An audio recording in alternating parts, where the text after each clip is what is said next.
This is Patty Hunter, and this is my show called Patty's Page. Today I have a real special guest, the General Manager of Access Fort Wayne TV station, Norm Compton.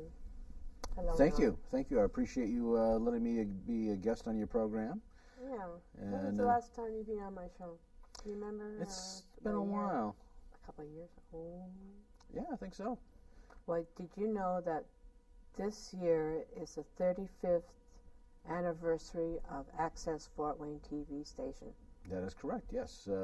We started here at the library in 1981. Mm-hmm. We went on the air as far as back in January. January 7th is the official anniversary date. But January 7th is always hard. I mean, you're still getting over the holidays as far as, getting things started. So it's really tough to pull off a big party on January 7th. Right. So we're following. You're celebrating the whole year. We're following like the bicentennial. Okay, we're going to celebrate all year long.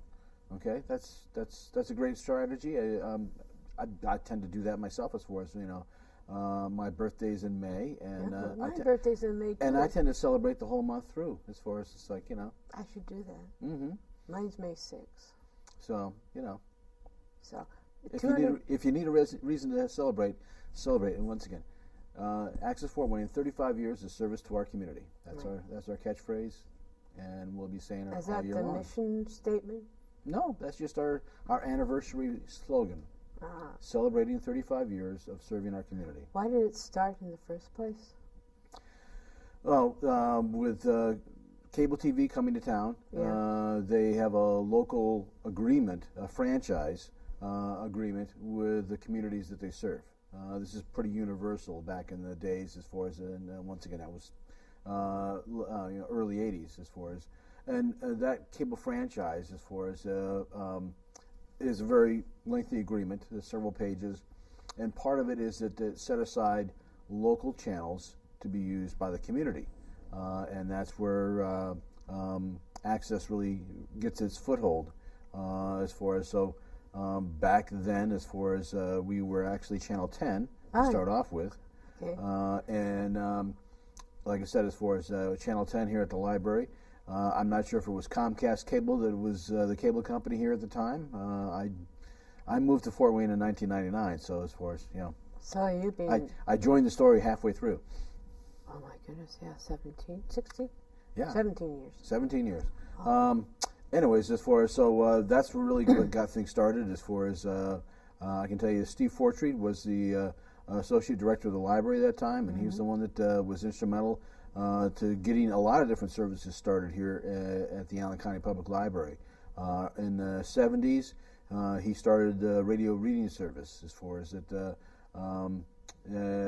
a long, long time it was called NEARS, the Northeast Indiana Radio Reading Service. It's a service for people who are print impaired, as far as whether they can't see or whether they can't manipulate turning a page. This is a service that reads local newspapers on a daily basis, and everything else in between, as far as they were a nonprofit associated with the library for a long, long time. For years, the NEARS facility was located at the Little Turtle Branch Library off of Sherman Boulevard. It is. Yeah. In the back of that is where the NEARS studios were and things like that. When the renovations for the libraries came back, in 2000, really 2002, 2003, NEARS moved out to a library facility off of Cook Road up on the north side. So you were all over the place. Well, obviously NEARS, it broadcasts through a radio transmission. It's a special transmitter, radio transmitter. You have to have a special radio to receive it for the NEARS. But anyways, as far as that was broadcast all throughout the region through WBOI.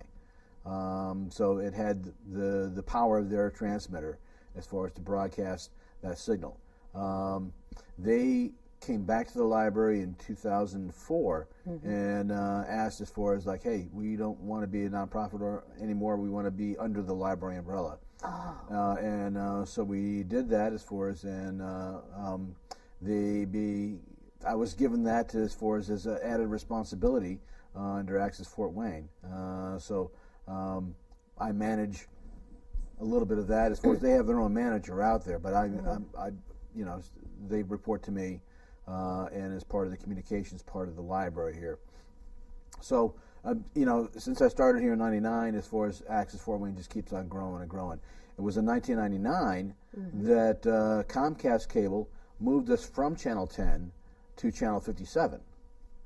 You know, obviously right now, as far as we're on Channel 57, your program is on Access 55. 1, and that's 55. And that's when we also got the third channel. Frontier? As far as no, as far as the 1999, that was like I said, the franchise that was written for the city back in the 80s, as far as got us started off with Channel 10. Right.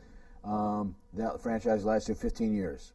So along about 1995, 96, as far as that franchise was expiring, and the city had been in negotiations with the cable company and said, hey, we want this, we want that, you know, and you want that, we'll do this, okay? So the whole cable system got rebuilt in the late 90s, and that's when, like I said, in 1999, that they moved us from Channel 10 to Channel 57. They gave us a separate channel for government access, city council meetings and things like that. That became City TV, which is Channel 58, also run here by Access Fort Wayne. And they gave us a third channel, which is Channel 55. Now 55, of course, gets confused with the local broadcast channel. Yeah, I've had people saying, Channel 55, eh? You're on Channel 55? Wow. Wow, boy, you are important. I said, well, this is This cable. is cable Channel 55. And it doesn't get broadcast beyond the cable TV. Cable TV, yeah. Right. So, like I said, 1999 was a big year in my life as far as moving here to Fort Wayne and taking this job. Obviously, as far as it's a bump in the road as far as Access Fort Wayne, where we, like I said, as far as moved from Channel 10 to Channel 57, got the other two channels up and running, and then, of course, we moved out of this building for the renovations, and that was a hard time. We actually physically moved everything out of the building. Wow. All the books, everything out of this building as far as to turn it over. This very building, right? This very building, as far as, you know, we literally, as far as, like I said, moved everything out and moved it into a temporary space. We operated from what is now Citizen Square. That was the Renaissance Square building. There's the old Wolf and Dessar store. Oh, yeah. Okay. I heard about that. Yeah, once again, Fort Wayne history, downtown. Anyway, so that was a real unique building to be in as far as Wolf and Dessar is what the building was built for. Lincoln Financial had their offices. That was their world headquarters for a number of years. Where were you situated in the building? First floor. First floor. On the east side near the History Center. And you had yourself a sound room? A sound room? No, I had myself an office. And I was lucky enough to have some windows I could actually see as far as look out into the parking lot. But anyways, as far as that was our temporary space. Yeah. Temporary for 4 years. And while they renovated the main library here, and then we They gutted it out? Absolutely, yes. Oh my goodness. The old studios were actually on the other side of the building. Oh. And we actually toured through the construction site. About every 6 months, we would bring cameras down and record as far as the developments, how things were coming along with things. So actually, when I started in 1999, the second day on the job, I was sitting in a meeting, and Steve Fortree, once again, as far as the associate director at the time, the person who hired me, I said, Norm, is this going to be enough space for Access Fort Wayne for the next 20 years? No way. Now, Steve, this is my second day on the job. Let me think. I'll get back to you. We'll make it work. We'll make it work. So we had a lot of fun with that. It's been a very wonderful opportunity to be in here. And obviously we've got this great facility. I mean, we're here in Studio A. We've got Studio B. We're getting ready to bring our radio station online here. Oh, radio station. Matter of fact, this for us in this very room, in this Yeah. stage right here tonight, Hers. we're going to have the ribbon cutting ceremony to officially recognize WELT 95.7, our FM radio station out of the library here. This is a partnership with IPFW. And today's date is February 16th, 2016. That's 2016. when the new, You want to know a secret? what? The radio station's been on for the last week. Well, February 2016. Okay, but the grand opening is tonight, 4:30 till 4:30 is the ribbon cutting ceremony. Yeah, right there'll here. be party, food, and drink. No, I guess not. So that's the latest chapter. Along the way, we've been having lots of fun. As I said, as far as that other duties have been added into that. NEARS has changed its name last year to Audio Reading Service. Oh, really? Because it does a lot more than just the Northeast Indiana radio reading. It's still on the radio. Where's that? Where's it held now? Is it held here? Or No. The Audio Reading Service, like I said, their studios are out off of Cook Road. Cook Road. Out there. The library has actually a big building out there. It's part of it is our warehouse. Yeah. Part of it is our processing department. Our IT department is located out there as well. So that's where the Audio Reading Service is housed. And we actually have Just for shut-ins or people who shut-ins who or can't hear? actually people can't see. See. Okay. I'll get there. All right, because it's a radio and audio service as far as we want to be able to hear what they're saying. It runs 24/7, and it actually, as far as it's in lots of different facilities. Say, for example, as far as if you're in the hospital, the local hospitals here, as far as Parkview and Lutheran, both have the audio reading service as part of the TV service. Oh, really? Yeah, if you flip through the channels in there, one of those channels will be the audio reading service. And like I said, as far as they read the newspapers, the local newspapers, Journal-Gazette, News Sentinel, live every day. They Books, cover everything. audio books. Not so much books because poetry you can check out books from the library, audio books. But it's really as far as it's news, it's current events. Even in grocery ads. Okay, do you know what the price of eggs are this week in Kroger's or Myers or other places like that? They even read that. Oh, that's so nice. that as far as, like I said, as far as if you can't see, if you can't manipulate to turn a page, okay, It's good to hear. here's the, like I said, the service, and it really is a lifeline. Lots of nursing homes have the radio tuners, and we've actually worked in some large facilities. Like I said, the closed captioning or the closed circuit TV aspect of things. We've gone in and set up a cable channel within that facility to run the audio reading services signal. Is there any way you can get that on regular TV? Not on. Well, yes, it is. Thank you Is for it? asking. Yeah. PBS Channel 39 now carries the audio reading service as a second audio channel on Really? their 39.4. So if you've got a TV hooked up to a regular TV antenna, okay, over-the-air broadcast reception, go to 39.4, grab the remote control for the TV, and get in there and adjust the second audio channel. And the audio reading service will come through as the second, like if it says Spanish or French or something like that, click on that, and you will be able to hear the audio reading service. Once again, it's intended for people who are visually impaired. Or people who are dyslexic and can't read a normal... I'm dyslexic, but I can read. It's writing that I have a problem with.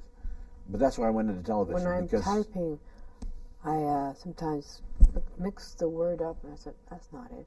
See, when you're writing, Yeah, okay, you can read just fine. right. But don't ask me to read aloud. No, I'm not a newsreader. either. So, Anyway, so like I said, all kinds of different things going on here. And then, of course, I have my summer job. doing? I run Rock the Plaza. Oh, yeah. Yeah. How long are you doing that? Far too long, as far as it.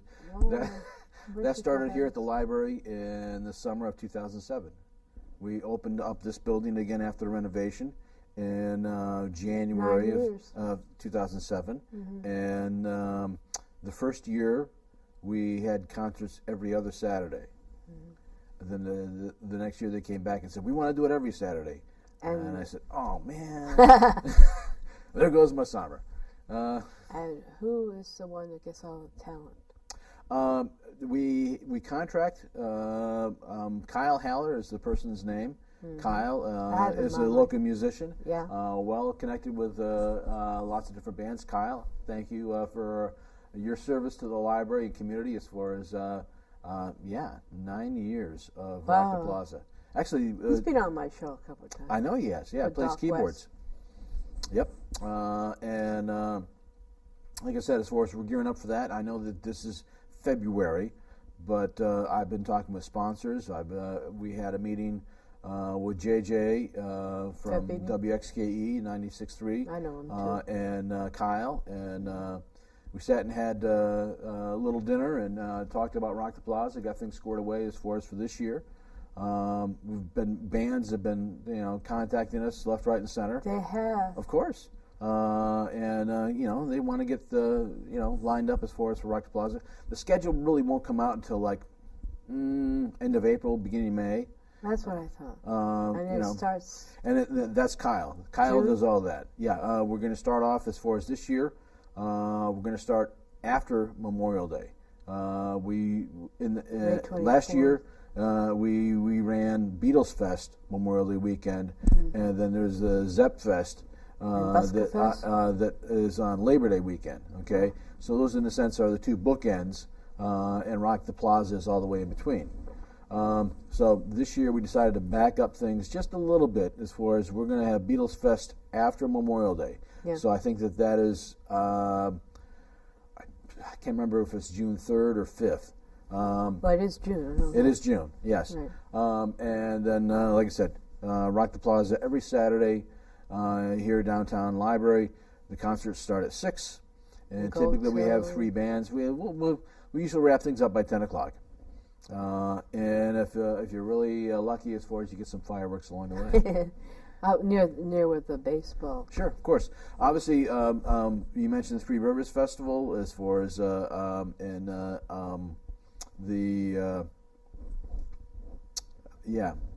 the other Downtown Improvement District event, Busker Fest. Thank you. Those come into play as far as part of Rock the Plaza. When Three Rivers have their fireworks, Rock the Plaza is the place to be. As far as the bands play through the fireworks, it's a great location to see all the fireworks. That's, like I said, join us here Saturdays all summer long at Rock the Plaza.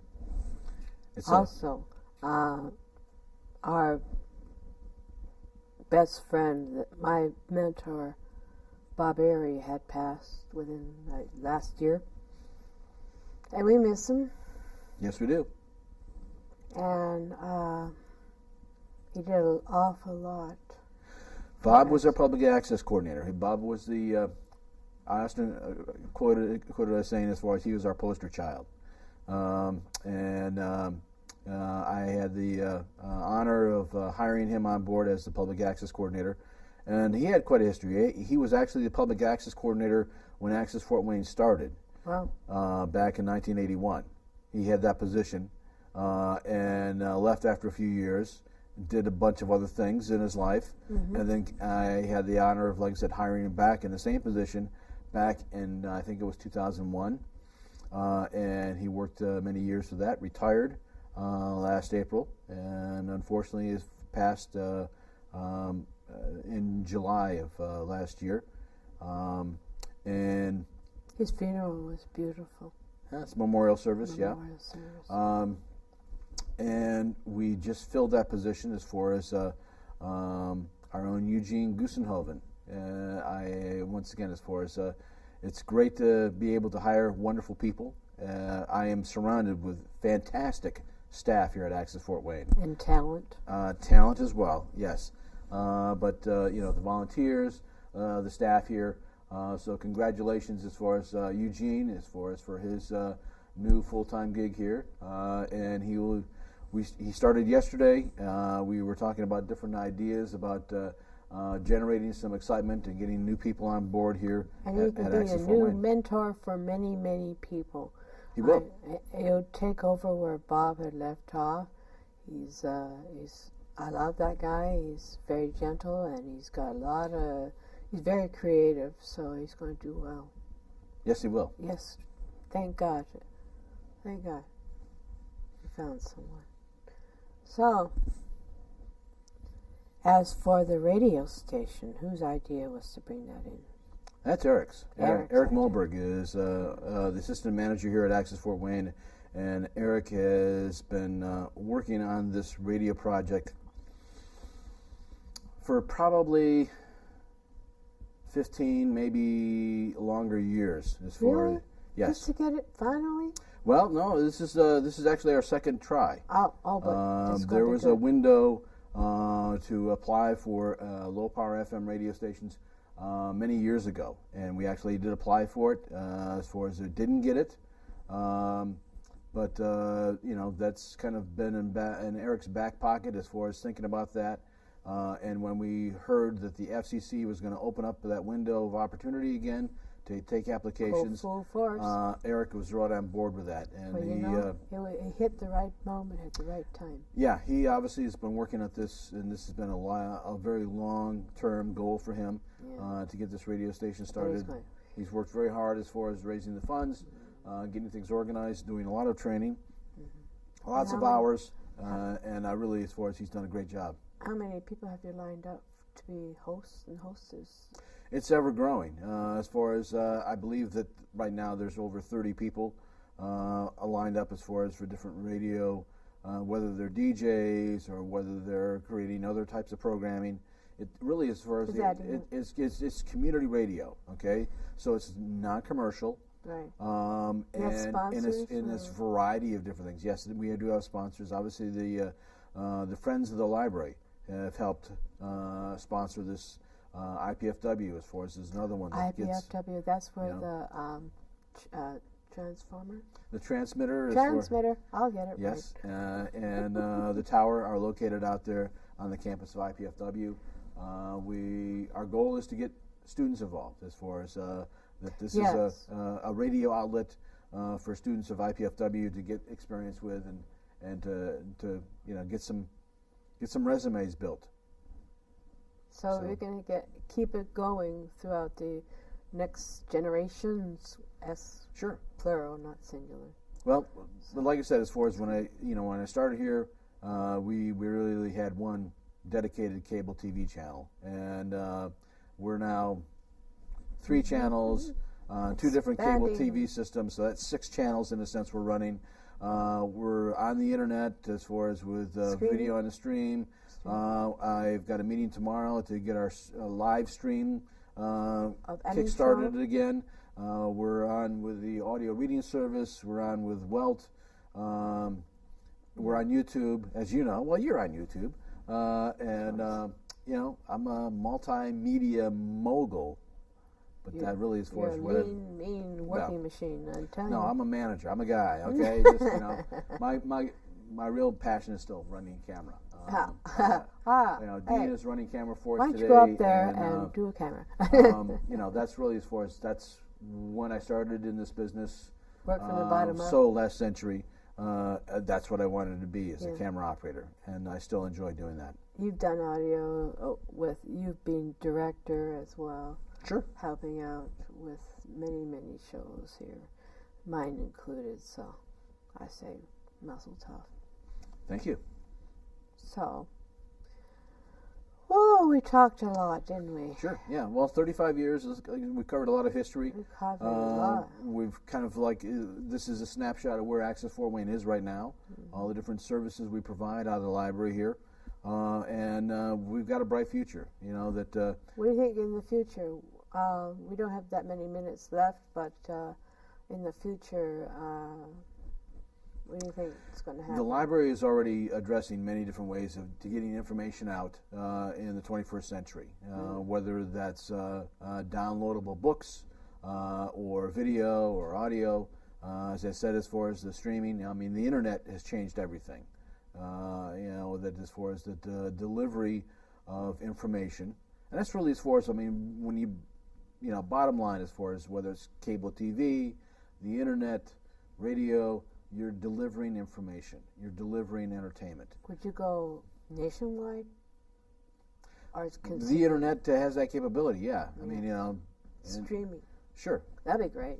Yeah. Have my show stream. That's where we are right now, and like I said, as far as we continue to grow and look at new services and how we can better things. At the same time, as far as we're trying to figure out as far as how we can do programs, I mean, say, for example, your cell phone. I mean, everybody Apps. these days walk around with a cell phone, Yeah. and most of those phones shoot video. So that's the next generation of camera that we already have in our pocket. How can Access Fort Wayne be part of that? You should have Skype here. Skype is definitely one of the services. I know you use that for programs. Yeah, but here in this is one of the issues we have with that is the dedication of bandwidth. Yeah. That here in the library, as far as we, specifically in the afternoon, we get very busy. A lot of people are using, we've got over 500 computers. Yeah. We got to overcome that because it's great doing over 500 public computers here in the library system, all the different locations. So the power goes down. So, when everybody gets on board watching Netflix or YouTube or playing games and stuff like that, that's a lot of bandwidth. And that's the problem that we have with Skype, specifically here in Access Fort Wayne. But we're addressing that. Speaking about addressing, I'm changing my image for better. Okay. Losing weight. Wonderful. And I'm getting haircuts, making myself look prettier than I am. Anyways, thank you. You're very welcome, Patty. Compton, for General Manager of Access Fort Wayne. Thank you for tuning in to my show, people. See you next week, and hope you have a grand day. Good day. Until we meet again, you're always in my heart and every dream. Don't let this time apart give in to all our fears. God will keep us close from up above. So until we meet again, Godspeed.